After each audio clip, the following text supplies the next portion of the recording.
We do have some numbers on the percentage of, on just honestly what Americans do think of Muslims and what they've said themselves. And we found that when we asked a question, if you were to be really honest, how much prejudice, if any, do you have against the following groups? And we had a series of religious groups. We just looked at religious groups in this study.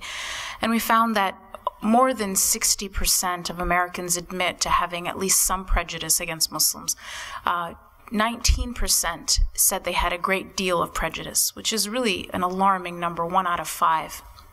So this is a problem, and it's a very real problem.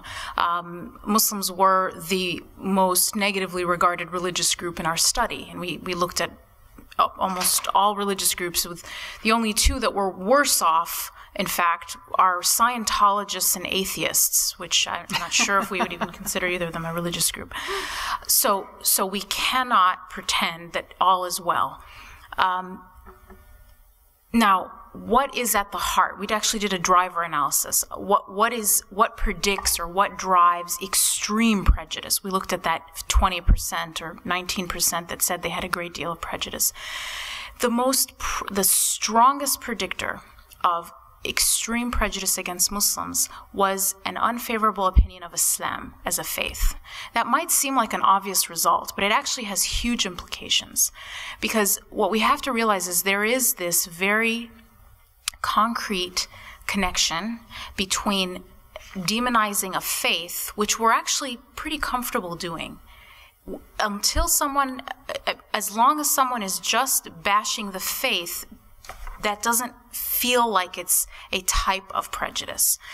But that demonizing of the faith of Islam is directly influencing people's regard for people, other people who they are then deciding on employment for, who they are treating at the airport, at the grocery store. It's affecting real people's lives. So demonizing a concept, a faith, is connected to how people view other human beings. Now, the good news is the people who said they had no prejudice, about 34%, the strongest driver there was also a positive or a favorable view of Islam.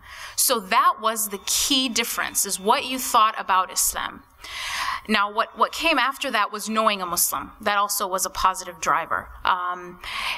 The things that, when we look at what makes people have an unfavorable view of Islam, it was the view that none of these surprise us: violent, intolerant, and subjugates women.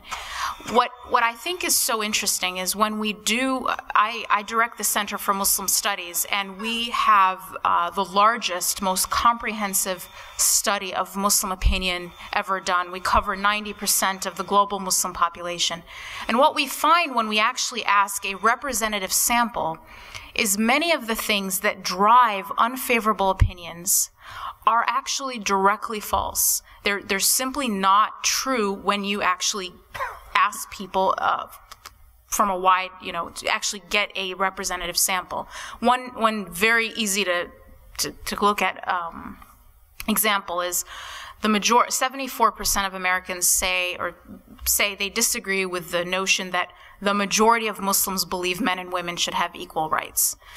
When we actually ask a representative sample of Muslims around the world, a strong majority in even the most conservative cultures say that in fact men and women should have equal legal rights. Now, do they?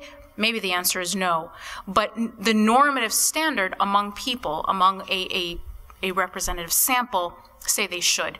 So I think some of the problem is that we are really allowing a vocal fringe to monopolize the conversation on what Muslims really stand for.